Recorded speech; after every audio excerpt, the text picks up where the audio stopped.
Good afternoon, Facebook, YouTube, and Twitter. This is Rich again, back for your second video blog of the day for Saturday, May 16, 2015, around 3:45 in the afternoon, Berwick, Massachusetts. Still cloudy out. Highs about 60 or so. Kind of a yucky day and stuff, but tomorrow's supposed to be warmer. Highs in the 80s and tons of sunshine. Some news to report. Tigers first baseman Miguel Cabrera has hit his 400 home runs. He becomes the 53rd player in Major League Baseball history to reach that milestone. And the New York Rangers beat the Tampa Bay Lightning by the score of 2-1 to go up 1-0 on the Stanley Cup Eastern Conference final series. This is going to be a long series, I bet. And there's been big rumors about the tilted kilt, where it's going to go in Berwick. Signs point to it going towards Max and Dylan's in Middlesex Turnpike on the Berwick-Bedford-Burlington line, because I was reading in the Boston Herald it's going to an existing restaurant space, and that's the most logical choice. But there's been some rumors going around that it might be going to the 99s on the corner of Middlesex Turnpike and Lexington Road. There's also been another rumor it's going to go with playoffs at the old Mickey Sports Pub on 90s Lake in Berwick on Middlesex Turnpike. And I've even heard rumors the Wallow, Maine is rumored to be was a rumored place for that. But the Wallow, Maine has like a Keno license and stuff, and like big chains tend not to have Keno and stuff like that. Plus, the Wallow, Maine is just across the street from Max 2 Gentlemen's Club, and Tilted Kilt will be taking away their business. I also heard John Lyons and the Mannings Manson in Berwick, but those are just rumors for the other places. I would be very shocked if it was somewhere else besides Max and Dylan and Berwick. But anything's possible. And that's about it on that. My next subject is about one of the most famous professional wrestling tag teams in sports entertainment history. I'm talking about Rick and Scott, the Steiner brothers. The Steiner brothers were a tag team for about 10 years. They won several WCW World Tag Team titles, several WWE Tag Team titles, and they wrestled in Japan and also in the ECW. The Steiner brothers, Rick and Scott, before starting to team up in 1989 in the NWA, Rick wrestled several years prior as a singles wrestler. Then he became part of a tag team in Mid-South and UWF with Steiner. They were managed by Hot Stuff Ellie Gilbert. They won a couple of UWF tag team titles. Then Rick Steiner joined the Varsity Club with Mike Rotundo and Kevin Sullivan. Rick Steiner was nicknamed the dogface gremlin, and they were part of the Varsity Club, but eventually the Varsity Club turned on Rick Steiner, and Rick Steiner became a face, and he feuded with Mike Rotundo over the NWA TV title. They swapped the TV title back and forth in late 1988, early 1989. Scott Steiner made his wrestling debut in the mid-80s in a few regional territories. He was actually trained in the same wrestling school as run by the original Sheik and stuff, and he started his career in Memphis, the CWA and stuff. And by 1989, Scott Steiner signed with WCW, and he started a team with his brother Rick. And Rick and Scott Steiner became an awesome tag team. They were originally managed by Missy Hyatt. They feuded with Mike Rotundo and Kevin Sullivan and the Samoan SWAT team and stuff. And they had a feud with the Fabulous Freebirds, Michael P.S. Hayes and Jimmy Jam Garvin over the WCW World Tag Team titles. They had a match at the Clash of Champions September 1989, and in like the Steiner's corner, it was Missy Hyatt and Robin Green, who was Rick Steiner's girlfriend. At first, she looked like a dork, like a plain Jane, but she turned into a beautiful woman and stuff. And like Robin Green interfered in that match, costing Scott Steiner the match and the chance for the Steiner brothers to win the WCW World Tag Team titles. Eventually, it was revealed that Robin Green was actually working for a masked tag team called Doom, who was Butch Reed and Ron Simmons under mask, and Robin Green became woman, and she turned heel on Rick Steiner, and she had a bodyguard called Nitro, and Doom feuded with the Steiner brothers for several months, and the Steiner brothers were like hard hitting. They did a lot of suplexes. Rick Steiner was famous for the belly to belly suplex, and Scott Steiner did a lot of like suplexes and a Hurricane Rana called the Frankensteiner, and they had a finishing move where like Scott holds the wrestler up, and then Rick comes down with a bulldog and stuff. And the Steiners won their first WCW World Tag Team Championship in November of 1989 by beating the Fabulous Freebirds, Michael P.S.A.'s, and Jimmy Jam Garvin on an edition of WCW Saturday Night. They held the WCW World Tag Team titles for about 6 months in like November 1989 through May of 1990. They feuded with all comers, the Samoan SWAT team, the Horsemen, the Legion of Doom, the Road Warriors, Doom. They unmasked Doom at a Clash of Champions in February 1990, and it turned out to be Ron Simmons and Butch Reed, but that was the most obvious thing. And then the Steiners eventually lose to Doom at Capital Combat 1990 because Doom recruited Teddy Long as their manager. The Steiners around that time joined the Dudes with Attitude, which was headed by Stain. It included Mr. Wonderful Paul Orndorff, Junkyard Dog, El Gigante, Lex Luger, and a few other wrestlers. It was kind of a face version to feud with the Horsemen and stuff. The Steiners eventually became U.S. Tag Team title champions by beating the Midnight Express at a house show in East Rutherford, New Jersey. But the Steiners really didn't want to be WCW United States Tag Team titles, but they were given to it because they were the Midnight Express were having creative problems with WCW, and they had to drop the belts. The Steiners briefly feuded with the Nasty Boys over the United States Tag Team titles. From time to time, the Steiner brothers would tour Japan, New Japan and stuff, and they were real popular over there. Scott Steiner was probably one of the best like foreign wrestlers to wrestle in Japan. He was a suplex match and stuff. Eventually, the Steiner brothers regained the WCW World Tag Team titles against Fabulous Freebirds, Michael P.S.A.'s, and Jimmy Jam Garvin in March of 1991, and it was actually taped in February of 1991 before the Fabulous Freebirds won the WCW World Tag Team titles over Doom at like Wrestle War 91. It kind of was a negative day title reign. That's confusing and stuff. But the Steiners eventually dropped the U.S. Tag Team titles because they could not hold 2 tag team titles at one time.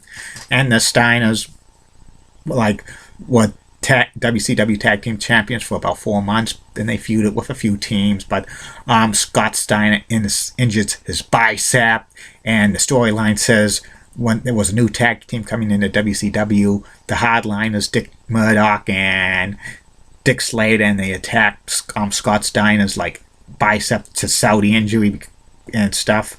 So the Steiners had to vacate the WCW World Tag Team titles, and Scott Steiner was on the shelf for about 7 months in 1991. Rick Steiner wrestled in singles, and he formed a tag team with Bill Kazmaier, but they didn't go anywhere.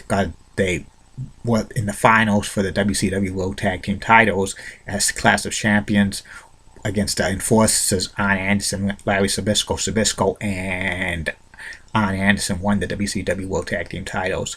And then Scott Steiner gets healthy in 1992.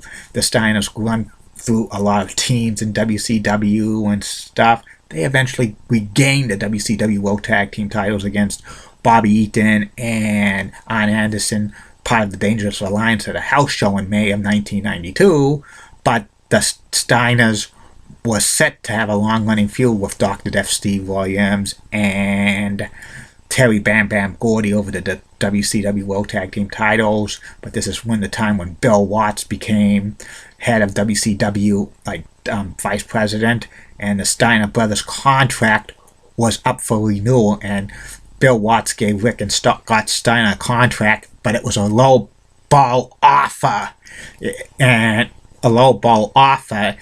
Rick and Scott refused to sign the contract. They demanded Bill Watts and WCW for more money because they were one of the best tag teams in the world. And Bill Watts eventually booked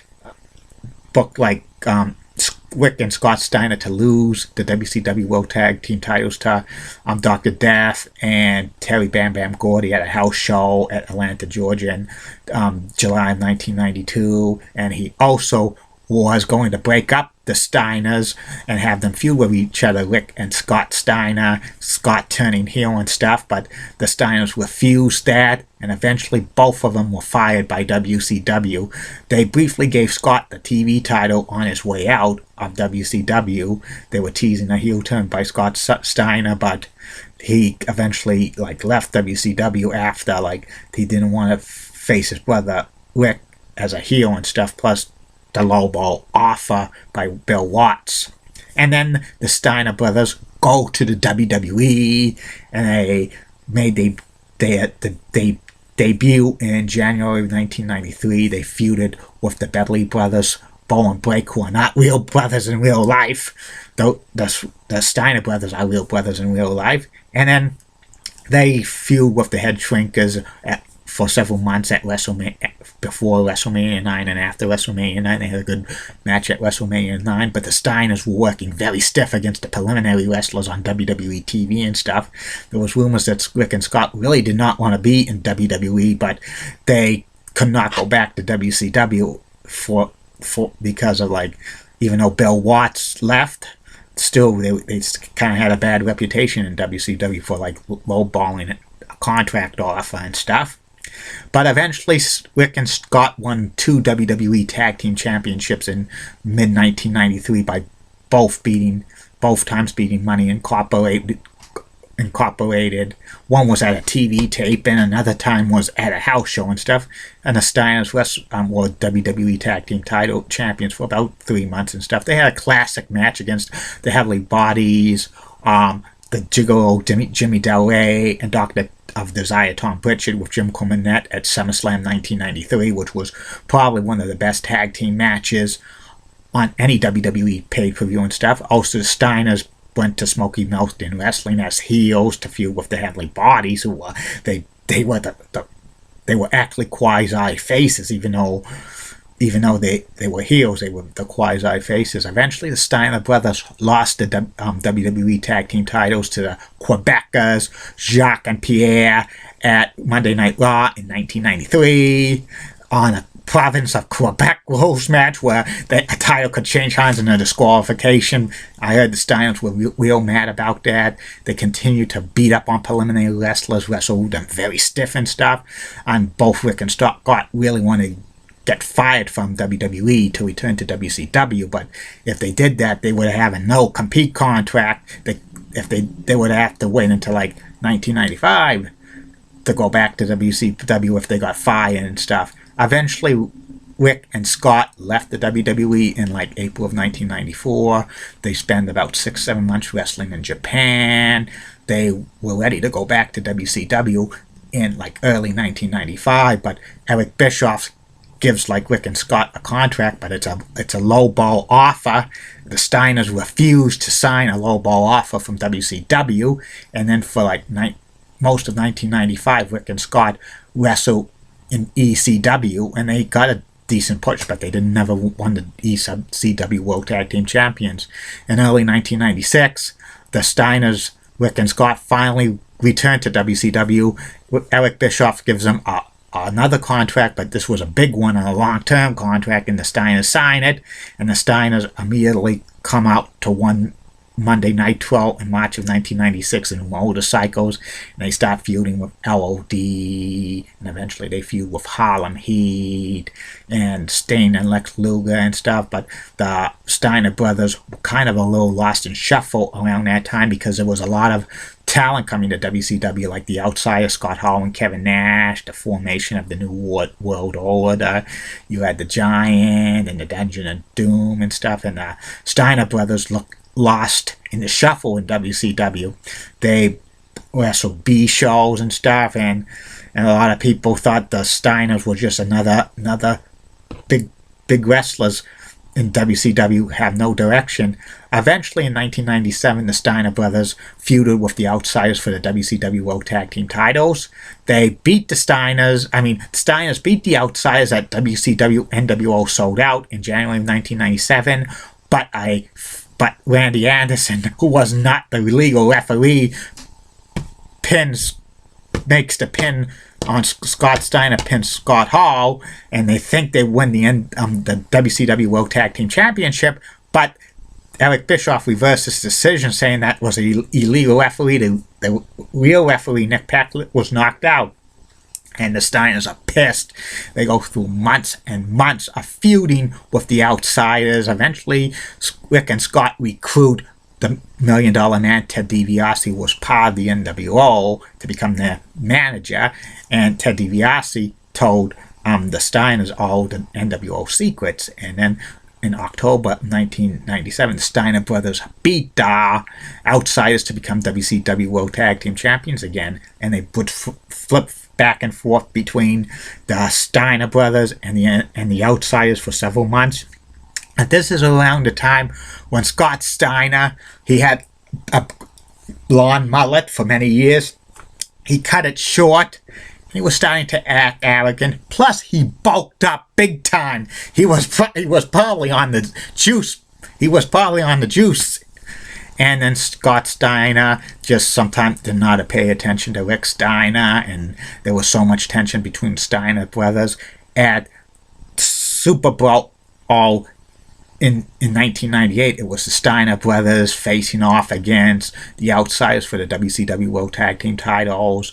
And when like Rick and Scott cleared the lane of the Outsiders, like usually Rick goes down the dog pose, and Scott always does that. But Scott, after doing that, attacks Rick and beats him up, cementing his heel turn. And then he helps the Outsiders, Scott Hall and Kevin Nash, beat Rick Steiner for the WCW World Tag Team titles. And this dissolves the Steiner brothers as tag team, which they had a 10-year run. And eventually, like, Scott Steiner dyes his hair blonde and becomes Big Pappa Pump, part of the NWO. He has a long-running feud with his brother Rick Steiner, which was, it was an okay feud, but it got eventually ridiculous when Buff Bagwell got involved and stuff. And they had Judy Bagwell, Buff Bagwell's mother, in this feud as well. Rick Steiner and Judy Bagwell became technically WCW World Tag Team title champions and stuff like that. That's gotta be the worst tag team champions of all time. If there's Rick Steiner and Judy Bagwell as WCW Tag Team champions, maybe one of these days Heidi Lee Pratt and Julie Broughton could become WWE Tag Team champions. That would be a better team. And like eventually, like Rick Steiner turned heel in 1999, and he briefly joined his brother Scott Steiner. They had a couple matches together. We reuniting the Steiner brothers, but Scott Steiner didn't want to form the tag team full time because he was a big heel and stuff like that. And Rick Steiner became a mid-card heel and stuff. And when WCW was dissolved in 2001, the Steiner brothers basically stopped wrestling as a tag team altogether. They made a few appearances in independent shows and stuff since then, reuniting the tag team. And that's the Steiner brothers, in my opinion. Rick and Scott Steiner are probably one of the top 10 tag teams in professional wrestling history. They were real rough and tough. So many high-flying moves by Scott Steiner in the 80s and 90s when he was very agile and stuff. He could do a Hurricane Rana like the best, even the Mexican luchadors. I think Scott Steiner's Frankenstein was probably the best of them all, and Rick Steiner was a suplex master, and Scott Steiner was a suplex master as well and stuff. And I really didn't like the WWE stint because it looked like both Rick and Scott did not want to be in the WWE, but they had no other. They kind of probably had no other choice to like back then, because ECW wasn't big. They probably didn't want to go to like what was left of the regional territories in that like early 90s USWA or GWF, and they didn't want to go to Japan all the time. They probably did WWE just to have their name and face on television before they went back to WCW, which they eventually did in 1996. And that was a great move. I don't know if the Steiner brothers will ever go into the WWE Hall of Fame, because both Rick and Scott Steiner have had poor relationships with the WWE in the past, and it's going to take a lot of convincing and a lot of money to get the Rick and Scott Steiner into the WWE Hall of Fame. But crazier things have happened, and that's about it on Rick and Scott Steiner, the Steiner brothers. I'll be back for the third and final video blog of the night, which will be about Stelio's Family Restaurant in Billerica. See you later, Facebook, YouTube, and Twitter. Bye now.